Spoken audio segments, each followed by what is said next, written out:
lifelong dream of playing in the NBA? What's that been like? Well, coming from Venezuela and coming to here to the United States is definitely a tough transition to adjust myself to a different culture. But thanking to God, He really helped me, to adjust. Since I left my family at home, I think the most difficult thing for myself was at the time was when I was 17 years old. I came from a different country, different culture, to reach a goal, which is make it to the NBA.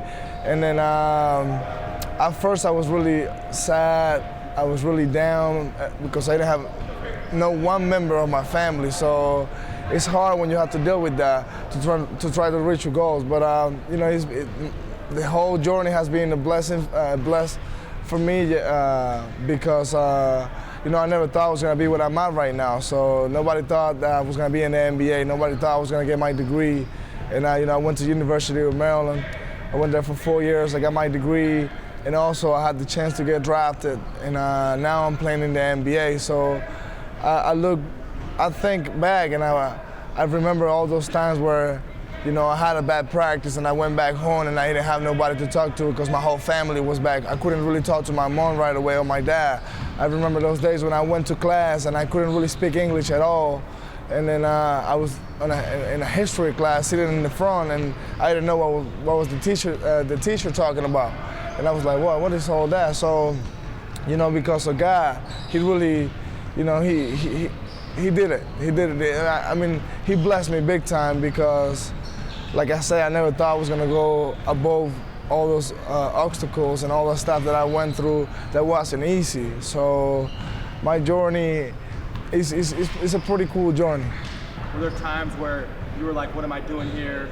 What am I thinking? I just want to go back home? There was a lot of time where I wanted to go back home. I went to school at Montrose Christian School, and at the time I wasn't a Christian. So, hanging out with Christians really got me better on and off the court. I thought a lot of people really influenced me in a way that I was closer to God. I really have Jesus Christ in my heart, and inside of me, I thank God every day because I remember all those days, man. Like I said, I left my mom and dad got divorced, so I was really close to my mom. Obviously, it's my mom, so I was like her husband, her friend, her everything. And I left her, and I came here to the States to reach, my goals. And I remember my mom crying, crying almost every day. And sometimes we couldn't even talk on the phone because I couldn't afford a phone. I couldn't buy a phone and call her every day. So I used to use my friends' cell phones and buy cell phone cards and all that stuff. Calling cards. And it really made me a better man because it made me be more mature right away.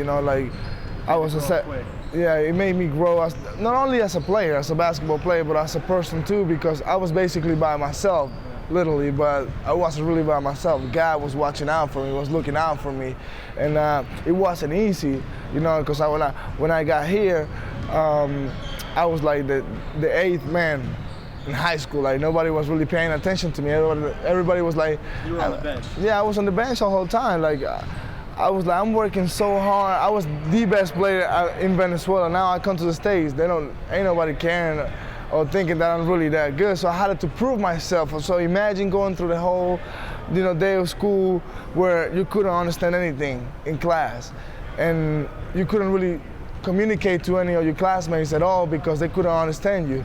And if you say something, they were laughing at you because you couldn't really speak, English.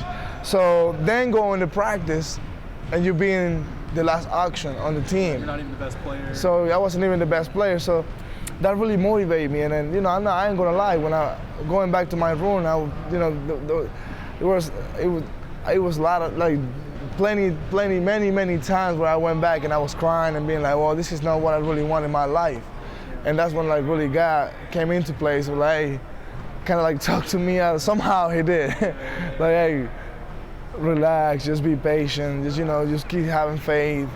And even though I was going through a tough time, it was not one day that I never thought I was gonna make it, in the NBA or in college.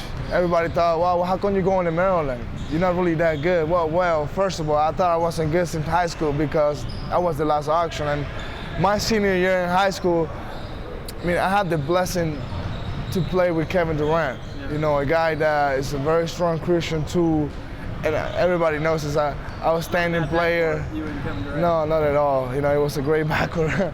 And it was a great experience. So I kind of got exposure with him because all the attention was to KD, and then the second guy was like kind of like, oh, the Venezuelan kid, you know, he plays hard, you know. He's got some game. He got some game. So I got the opportunity to go to Maryland, and then those 4 years of school, they were the best years of my life, and that's why, you know, like I say, I get on my knees every day and thank God, because if you wouldn't ask me 7, 8 years ago that I was gonna be what I'm at right here talking to you and then, you know, telling about my story a little bit, I wouldn't be laughing. I wouldn't be like, it's almost impossible. And then I still got friends back home. I remember when I was back home, I used to tell my friends, hey, I'm gonna be in the NBA. And they were laughing so hard, ain't no way you're gonna make it. You know, and now, you know, my dream came true, and then now they're asking for your autograph. now they ask me for shoes and all that, and I send shoes. I send them shoes. I send, you know, all type of the things that they ask me for, because you know what? Now, when another Greivis Vasquez or another kid will tell them, hey, I'm gonna be in the NBA, they ain't gonna laugh. They're gonna tell, oh, I know a guy that made it, that did it before, so I think you can do it too.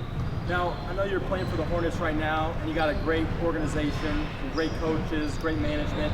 What is having other strong believers around you? Man, this is one thing I will say about Christians. You know, when you hang out with Christian guys, Christian people, you're always gonna grow, and your faith is gonna get stronger and stronger every day. I'm not saying that you don't have to hang out with non-Christian guys, but you know, being around your family makes you a better guy or a better person.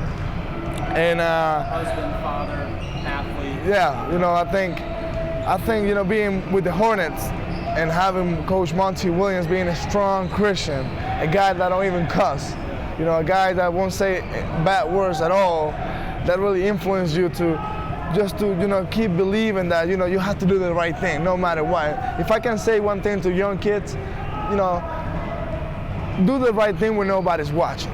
That is important, you know, and that's one of the things that, you know, Coach Monty got, you know, on the team, and he's really good.